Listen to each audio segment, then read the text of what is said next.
হাসপাতালে রোগীর মৃত্যু নিশ্চিত করা নিয়েই চিকিৎসক ও পরিবারের মধ্যেই তুমুল বচসা। সেই বচসা গড়ালো ধস্তাধস্তিতে। পরিস্থিতি সামাল দিতেই পুলিশের সঙ্গেও ধস্তাধস্তিতে জড়িয়ে পড়ল মৃতের পরিবারের সদস্যরা। ভাঙচুর করা হয়েছে হাসপাতালের একাধিক সামগ্রী।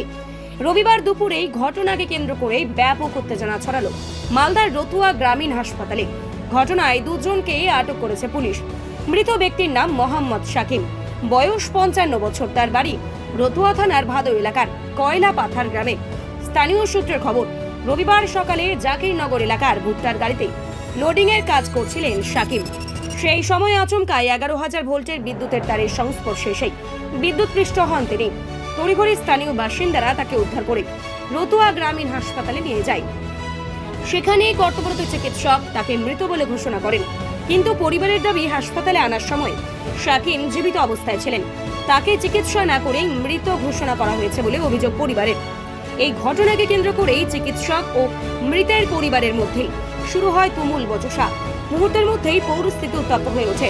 খবর পেয়ে ঘটনাস্থলে পৌঁছায় রতুয়া থানার পুলিশ। পুলিশের সঙ্গেও বচসা ও ধস্তাধস্তিতে জড়িয়ে পড়েন পরিবারের সদস্যরা। এরপর মৃতদেহ ময়নাতদন্তের জন্য নিয়ে যাওয়ার সময় বাধা দেন পরিবারের সদস্যরা। হাসপাতাল চত্বরে বিক্ষোভের পাশাপাশি হাসপাতালের একাধিক সামগ্রী ভাঙচুরের অভিযোগ ওঠে। পরিস্থিতি সামাল দিতে পুলিশ দুজনকে আটক করে। ঘটনাকে কেন্দ্র করেই বেশ কিছুক্ষণ রতুয়া গ্রামীণ হাসপাতাল চত্বরে চরম উত্তেজনা তৈরি হয়।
বলছিলাম আমার বাবা বাড়ি থেকে সকালে আসলো, যে ভুট্টা লোড করছিল কোথায় আগা দিকে জাকিরনগরে। তো ভুটার উপর চললো, হালকা বেলে শর্ট খেয়েছিল। শর্ট খেয়ে নিয়ে কিসে ভুট্টা লোড করেছিল? গাড়িতে, 10 টাকা গাড়িতে। তোমার ড্রাইভার? হ্যাঁ। তারপরে কি নিয়ে আসলো হাসপাতাল নিয়ে এসে বলছে ডাক্তার আগে মৃত্যু হয়ে গেছে। আমরা কটার সময় নিয়েছিল হাসপাতাল? মোটামুটি নিয়ে এসেছিল 9:30 সময়। হ্যাঁ। তো নিয়ে এসছে, আমরা দেখলাম আইসে, তো ডাক্তার বলছে মৃত্যু হয়ে গেছে। আমরা এসে দেখলাম জীবিত আছে। এখনো মানে 2-3 মানে ঘন্টা কতক্ষণ পরে জীবিত 2 হয়েছে? ঘন্টা 2.5 ঘন্টা পরে জীবিত এখানে ছিল 2 হ্যাঁ ঘন্টা? এখানে হাসপাতালে ছিল। কি করে বুঝতে পারলে যে জীবিত হয়ে গেছে? এখন আমরা দেখলাম পেটে হাত দিয়ে গরম আছে, হাত পা কচলাচ্ছি, তো বলছে দুধ দিলাম মুখে, দুধ খাচ্ছে, দুধ যাচ্ছে পিছে দিয়ে নিয়ে আসলাম বাইরে। ডাক্তাররা বলছে যে মৃত্যু। ডাক্তাররা দুবার জিজ্ঞাসা করলে দুবারই বলছে মৃত্যু। এখন কোথায় নিয়ে গেল আপনার এখন বাবা? আমার বাবা নিয়ে গেলো মালদা। তারপরে কি হলো? এখন বলছে ডাক্তার আমরা আন্দোলন করতে যাচ্ছি, কেন আমার বাবা জীবিত, কেন বলছে মৃত্যু হয়ে গেছে। কেন আন্দোলন করলে এটা ধরে হ্যাঁ নেয়? বল চিকিৎসা করেছে ডাক্তার। পুলিশ কোনো অন্যায় করেনি না আমরা আন্দোলন করছি তো আমরা পুলিশ এসে বলছে আন্দোলন করছে, আমরাকে মারছে, আমাকে নিয়ে উঠে আমাদের লোককে আমার বাবা আমার চাচাকে নিয়ে গেল উঠে আবার আন্দোলন করছে। তো আরে আমার আপনার বাবার নাম কি? আব্দুল সাকিম, বাড়ি? বাড়ি কয়লাবাজার। আচ্ছা, আপনার নাম? মুরসালিম। কার হাত কেটে দিছি আপনি তো এখানে ছিলেন, কি ঘটনাটাই হয়েছিল? ঘটনা এরা মানে পেশেন্টরা মানে যে কারেন্ট লাগিয়ে এসেছিল এরা বলছে কি মরে গেছে, আর তারপরে পেশেন্ট বলছে যে ওর লোক বলছে কি আমার পেশেন্ট এখন জীবতে আছে। এর মধ্যে বলছে ডাক্তারকে ধরে মারো। আমি ওখানে ছিলাম তো ভাইকে দেখো মেরে তো কোনো না কী আছে তোমার ডাক্তার যখন পেশেন্ট যখন ভালো আছে তাহলে ট্রিটমেন্ট করা ওকে।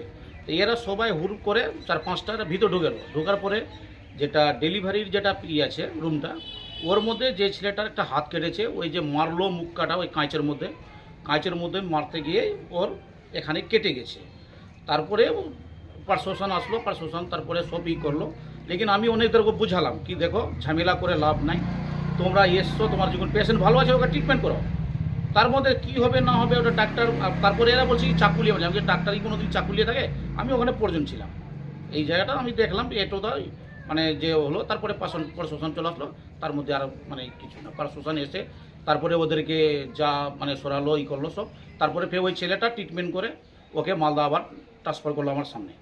কিন্তু পেশেন্ট পার্টির পরিবার বলছে কি ডাক্তার নাকি চাকু মেরেছে। না চাকু মারার কোনো প্রশ্ন নাই, আমি ওখানে পর্যন্ত ছিলাম। ওর ঢুকার আগে যখন এরা হুররা করে ঢুকলো ডাক্তার, তারপরে আগে চলে গেছিলো অন্য রুমে। ওই অন্য রুমে গিয়ে ডেলিভারি পেশেন্টের যেটা ইচ্ছে ওর মধ্যে ওরা মেরেছে। তার মধ্যে চাকু ফাকু এগুলো কোনো সিস্টেম নাই। মানে ডাক্তার তো নিজে শরীর ভয়ে আপনার নিজে ঢুকে আছে, ও কি করে মানে চাকুলিয়ে রাখবে? আর কোনোদিন আজ পর্যন্ত দেখেনি কি ডাক্তার কোনোদিন চাকু টাকুলিয়ে থাকে। এটা তো ভুল কথা ওরা বলছে, আমি তো ওখানে পর্যন্ত আছি। আপনার নাম? আমার নাম হচ্ছে রমজান খান, বাড়ি নূরপুর।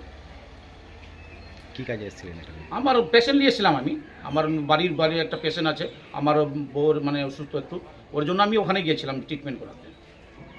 আমার শ্বশুর লাগলো গাড়ি লোড করতে গিয়েছিল, 12 চাকার লরি ছিল, আপনার ভুট্টা লোড করছিল। শ্বশুর কি কাজ করতো? গাড়ি চালাতো, বড় গাড়ি লরি। আচ্ছা, ভুট্টা লোড করছিল, ভুটের উপরে একটু শর্ট খেয়েছে, এটা শুনলাম আমরা 11,000। লাইনে? হ্যাঁ লাইনের। এখানে এসে 9:30টার সময় ডাক্তার দুবার গিয়েছে, দুবারই বলেছে মৃত্যু, কিন্তু আমার শ্বশুরের জীবিত ছিল। কিন্তু যদি এখন কিছু হয় তো আমরা ডাক্তারই দোষ দেবো। এখন এখানে আমরা কিছু বলছি তো আর পুলিশ আমাদেরকে ধরে নিয়ে গেছে, আমার 2টা শ্বশুরকে ধরে নিয়ে গেছে। এখন এখানে আমরা নাই বিচার চাইছি, তো নাই বিচার চা ওদেরকে ওরাকে ধরে নিয়েছে, ডাক্তারের কোনো ই করে বলতে গেছে ডাক্তার নিজে ছুরি মেরেছে একটা আমাদের শ্বশুরকে। ডাক্তারকে নাই বিচার চাইতে গিয়ে এভাবে ছুরি মেরেছে ওকে। হ্যাঁ ও ভুল চিকিৎসা করেছে, দুবার করে ডেকেছে, দুবারই বলেছে মৃত্যু, কিন্তু আমার শ্বশুরের হাত পা সব গরম ছিল, আমার শ্বশুরের ঠোঁটও নড়িয়েছে একবার। শাস্তি চাই, এটা শাস্তি, আমরা এটা বিচার চাই, নাই বিচার চাই। আব্দুল সাকিম শ্বশুরের নাম? হ্যাঁ। আপনার নাম? বাড়ি কয়লা পাথার, আমার নাম রবিনা খাতুন। এটা আপনাদের গাফলতির জন্যই মারা গেছে, কি বলবেন? যেটা আমরা ইনফরমেশন পেলাম অন ডিউটি ডাক্তারবাবু থেকে যে পেশেন্টটি একটি ইলেকট্রোকিউশনের পেশেন্ট হিসেবে আসে এবং ডাক্তারবাবু তাকে দেখে যখন মৃত ঘোষণা করেন, তারপরে ডাক্তারবাবু তাকে মৃত ঘোষণাতে আনন্যাচারাল ডেথ হিসাবে থানাতে একটা ইনফরমেশন দেন, যেটা রুটিন প্রসিডিওর। এবং থানা থেকে যখন তার পোস্টমর্টমের জন্য স্টাফরা আসেন, থানা থেকে কর্মীরা, তখন বোধহয় পেশেন্টের বাড়ির লোকজনে কিছু মানুষের একটা বক্তব্য ছিল, যেটা ডাক্তারবাবুদের কাছ থেকে শোনা গেছে যে এবং অন ডিউটি স্টাফের কাছ থেকে, যে তারা পেশেন্টকে পোস্টমর্টম করাতে চায় না এবং নিয়ে যেতে চায়। তারপরে ডাক্তারবাবুর প্রতি এবং হাসপাতালে ইনডোরে এমার্জেন্সির প্রতি কিছু উত্তেজিত মানুষ চড়াও হন এবং এমার্জেন্সি থ্রুয়ে লেবার রুমের দিকে তারা ছুটে যান এবং সেখানে লেবার রুমের কাঁচে দরজার ওখানে তারা আঘাত করেন। পুলিশ সেই সময় বাইরে ছিলেন, কারণ তারা অলরেডি পোস্টমর্টমের প্রসিডিওর যেটা হসপিটাল থেকে পাঠানো হয়েছিল সেটার জন্য তারা এসেছিলেন। তারা ব্যাপারটাকে সামাল দেন। তো চিকিৎসা গাফিলতির ব্যাপারটা এই মুহূর্তে তদন্ত সাপেক্ষ, এই নিয়ে আমরা এখন মন্তব্য করতে পারবো না। আমরা ঊর্ধ্বতন কর্তৃপক্ষকে জানিয়েছি। যেটুকু ঘটনা এখন অবধি আমাদের সামনে আমরা পেয়েছি সেটুকুই বললাম। যেটা অভিযোগ করেছে যে কি কোনো পেশেন্ট পার্টির নাকি কি কোনো চিকিৎসক নাকি চাকু চালিয়ে দিয়েছে, হাত কেটে গেছে, এটা নিয়ে কী বলবেন? এটা কিছু মানুষকে তারা কেউ কেউ বলেছেন, এটা আমাদের কাছে সরাসরি অভিযোগটা আসেনি, কিন্তু একজন ব্যক্তি এরকম একটা বক্তব্য প্রকাশ করেছেন।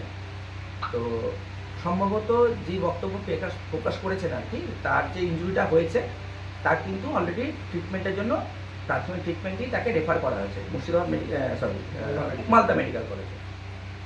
তারপর নাম এবং ডেজিগনেশনটা, আপনার নাম ডেজিগনেশন? আমার doctor Souvik Das, district TB officer. আমার সাথে রয়েছেন বিএমও সাহেব।